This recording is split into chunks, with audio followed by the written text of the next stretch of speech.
and welcome. India gets ready for a summer of tests and T20s as well as ODIs in English conditions. While one team has its eye on the T20 World Cup, the other is focused on winning a test series on English soil. I'm joined by former Indian batter Sanjay Manjrekar at this hour to look ahead to India's twin tours in England. Thanks Sanjay for joining me.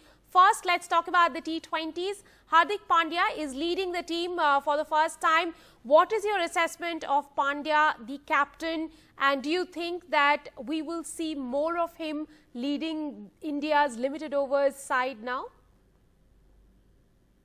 I was actually amazed, by the eventual sort of performance of Hardik Pandya, the captain to start with, and Hardik Pandya, the all-rounder, because before the IPL, if you remember the couple of years that he had, even with Mumbai Indians, there was the fitness issue. He wasn't bowling at all for Mumbai Indians. His batting was a bit scratchy, hardly played any international cricket. So it was a huge gamble from Gujarat Titans to have him as one of their, marquee players, plus gave him the captaincy with no track record as captain. But boy, that gamble paid off massively.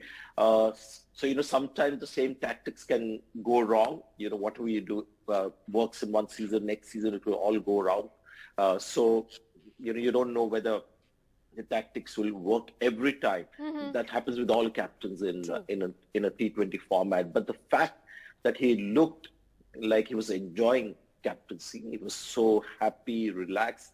We saw Mayank Agarwal being a little too intense. So I guess that is one real positive, that this is a guy in a high pressure, league, because IPL is massive pressure, high stakes. This guy was so relaxed as captain, even in the crunch moments. Sanjay, what about Hardik the player? Do you think looking at him now, he's back in full fitness and ready to, go the distance also when it comes to his bowling? I think that question mark will always remain about his bowling. I think in the last game for India, he didn't bowl at all. They bowled him a little in the early part of the series against South Africa. So the bowling aspect of Hardik Pandya is always going to be a bit of a question mark, and overall fitness as well, because that is the kind of history that he had.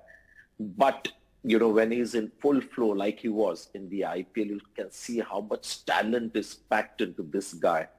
As a batter, and then when he bowls his 4 overs, and if there is a lot of strength in his 4 overs, you can see that, the bowling also measures up because he's got a way of, assessing the pitch and the batter as well. So when he's in full fitness, he is good enough to be the best bowler in the side as well. So just imagine somebody, if fully fit is your go-to bowler, while the others are going to the cleaners. He showed, on occasion that he was able to, curb the runs, get to the wickets as well, plus the kind of batting talent that he has. So then when you have the whole package, then you're sort of staggered by how much value this guy can add. Interesting, and we'll all look forward to Hardik Pandya in full flow in England. Talking about his good friend KL Rahul, injuries seem to have become a part and parcel of his life. But Sanjay, do you think injuries are happening to him at wrong times, wrong moments? He was key to India's performances in England last summer. Yes, Ireland is not such a big issue, but England. India will miss KL Rahul in England because the last, the early bit of the series that was played in August, September, was it August? Yeah, August, September 21. If you saw India doing well in that series and having the scoreline 2-1 after 4 test matches, the reason was KL Rahul and Rohit Sharma. The openers were the main reason why India was able to do well against England. India had some batting issues in the middle, but Rohit Sharma and KL Rahul were the saviors.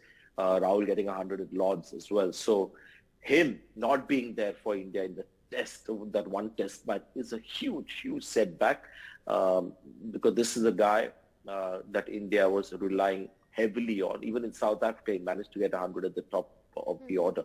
So yes, KL Rahul not being available is horrible timing, especially because before this test match, because the series hinges on that last test match. Sanjay, I'll have to ask you about India's chances when it comes to this test match against England.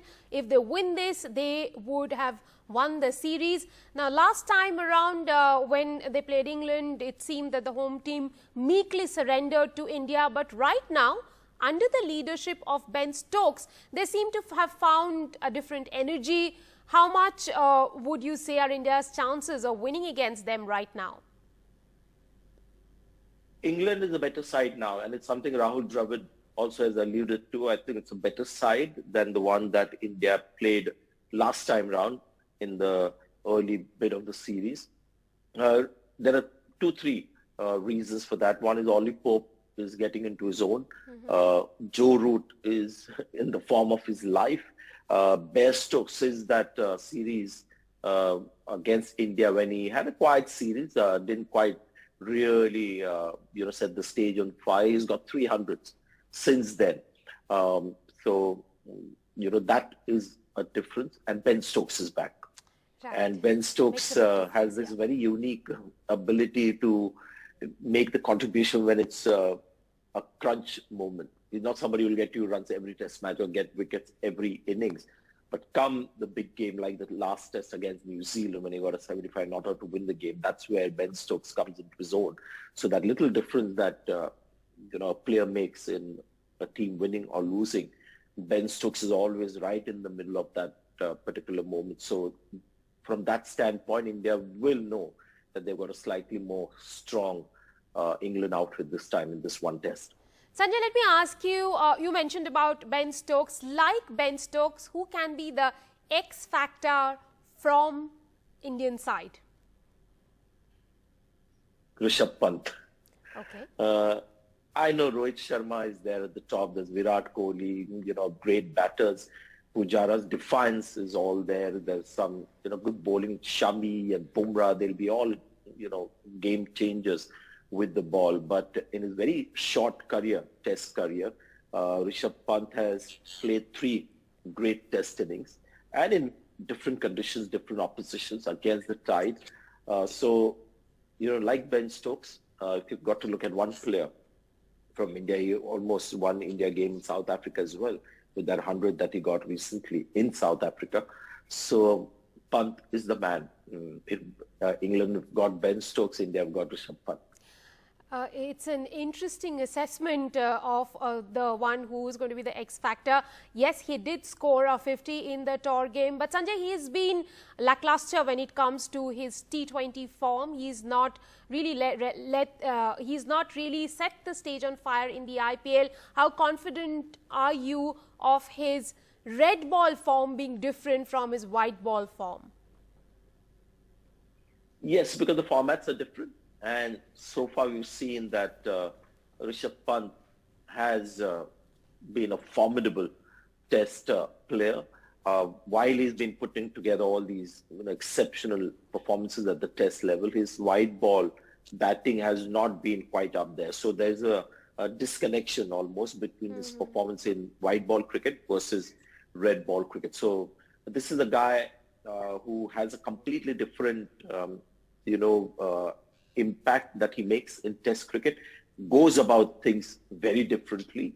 He's not pushed to start hitting straight away. So there'll be occasions when he'll be playing out 20 dot ball and then hit 3 sixes depending on the condition, the bowler at the opposite end. So Rishabh Pant, I think the test format allows Rishabh Pant to be a little more imaginative, allows him to be not pushed.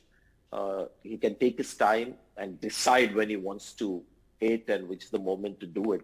So for the moment, it seems like the test format provides the kind of setting that he seems to enjoy. So whatever happens in the white ball format, I don't see that having any bearing at all on his performances at the test level. We've seen that in the last 2-3 years. Now, Sanjay, let's talk a little bit about the bowling group. Who from the Indian bowling group are you really excited to watch bowl in the English conditions? All of them. That is India's great strength. We've seen Bumrah do well. On the last day, Mohammad Shami is always there. Wickets aren't falling, he'll get you two and change the tide of the game. Umesh Yadav got 6 wickets in the one test match that he played in England, so he's another option.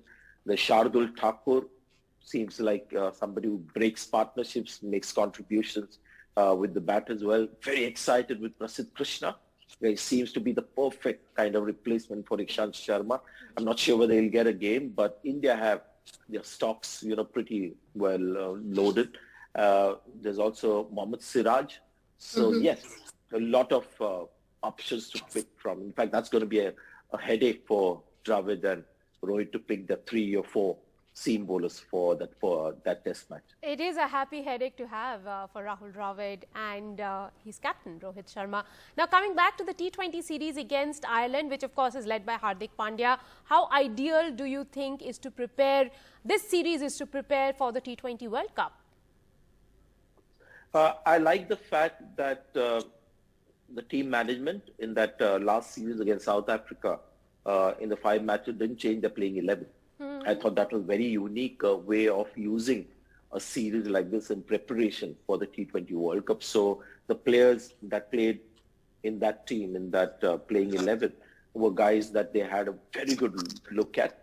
I'm hoping that in Ireland, there's just a couple of games there that they rest the guys that they're pretty certain who are, bound to make it into the T20 World Cup squad, and maybe play guys who they would want to have a look at to see what kind of options that they have. So from that standpoint, I think the Ireland series is important to try out the new options that they have at their disposal. The other thing is Ireland is foreign conditions. All these players in the T20 format that we got in the squad and the performances that we are talking about has been in the subcontinent. The Indian Premier League played on Indian pitches, India, South Africa on Indian pitches. So, let's see how these guys, adjust to the conditions in Ireland. So that could be an interesting thing to look at, because the T20 World Cup is not going to be in India, although English and Irish conditions are different from Australia. It's just foreign conditions. So that also will be interesting to look at. I think the coach and captain will get an idea as to which are the players who are able to make that adjustment to foreign conditions. Sanjay, you spoke about the IPL. One of the biggest stories of the IPL summer has been Dinesh Karthik's return to form. Do you see him on the flight to Melbourne for the World Cup? I think there is a good chance that will happen because of, again, him proving his worth in that series against South Africa, especially in the last game, not the one that didn't have a result, where he was the player of the match, scored at a strike of 200. So yes, he is an extremely tempting option. There'll be a few, matches before the T20 World Cup. So I guess he'll have to keep reminding the selectors that he's still relevant. But it's just amazing that this guy at this stage of his career has carved a niche for himself. I tweeted also about him where he's one of those rare players, in fact, one of the first players in the world in T20 cricket who actually is a specialist kind of cameo batter down the order. He is not somebody who will bat at number 3 or 4. He'll generally bat at number 5, 6, 7. Right. And he'll get a few overs, 15, 20 balls, a few balls, 15, 20 balls to make a contribution, make an impact. Now, when you have somebody batting at that position and just getting those many balls, like a Pollard does, or, somebody like a Hardik Pandya when he's to bat lower down, those guys are always, they have another string to their bow. They are either wicket keepers or they are all-rounders who bowl a bit. So Dinesh Karthik actually commanded a place in this team for his cameo batting, and that Pant was keeping wickets and Dinesh Karthik was only there as a batter. Just tells you, the kind of worth that he's adding, which has been amazing. Sanjay, thank you very much for those insights. I'll watch out for the one you've picked as the X factor for the series between India and England. And you can watch the India versus Ireland T20 series on Sony 6 at 9 p.m.